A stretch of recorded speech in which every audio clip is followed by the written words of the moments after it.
c'était pour féliciter Son Excellence Monsieur le Président pour la bonne déroulement de conférences sur le marché unique de transport aérien en Afrique. Et surtout pour le saluer pour son leadership en termes de développement de son secteur aérien, en termes de, disons, en termes, de réforme régulatoire, sécurité aérienne, mais aussi l'implication du secteur privé dans la ligne aérienne nationale, parce que beaucoup de pays en Afrique aujourd'hui subventionnent des lignes aériennes qui ne sont pas toujours efficaces. Mais au Togo, le secteur privé a pris le lead et c'est un formule qui marche très bien. Et ça, on doit féliciter le président et tout le monde qui sont impliqués. On a aussi touché un peu généralement l'évolution de notre engagement avec le Togo.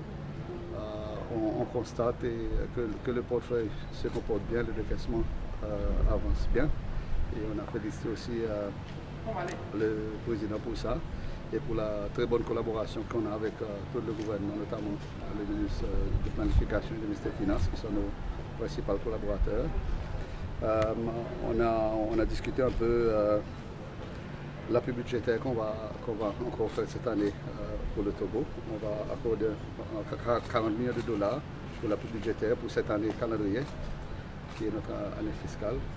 Et justement, on va continuer à appuyer le pays, parce que c'est un pays quand même qui fait des réformes importantes. Il faut vraiment noter que le Togo a fait des réformes très satisfaisantes dans les secteurs comme l'énergie, la télécommunication de ces 2 dernières années.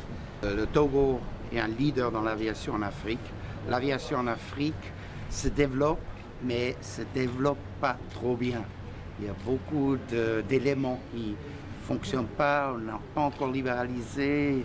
Il y a des compagnies étatiques qui bloquent le secteur. Mais le Togo, c'est vraiment le leader.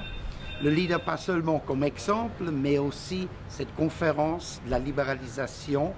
Et je crois qu'il faudrait là continuer avec les pays dans la région et peut-être même tout le continent à développer l'aviation comme un bon exemple, mais aussi peut-être dans la formation. En Afrique, il n'y a pas assez de pilotes, pas assez de mécaniciens, pas assez de spécialistes du transport aérien.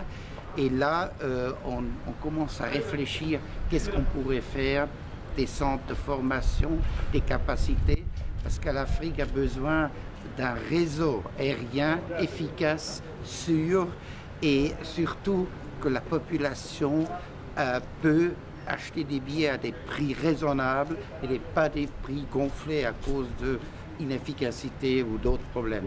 Et là, je crois que le Togo est vraiment le leader que l'Afrique a besoin. Et on va travailler, nous les techniciens, avec les autorités ici et avec l'industrie de l'aviation civile africaine.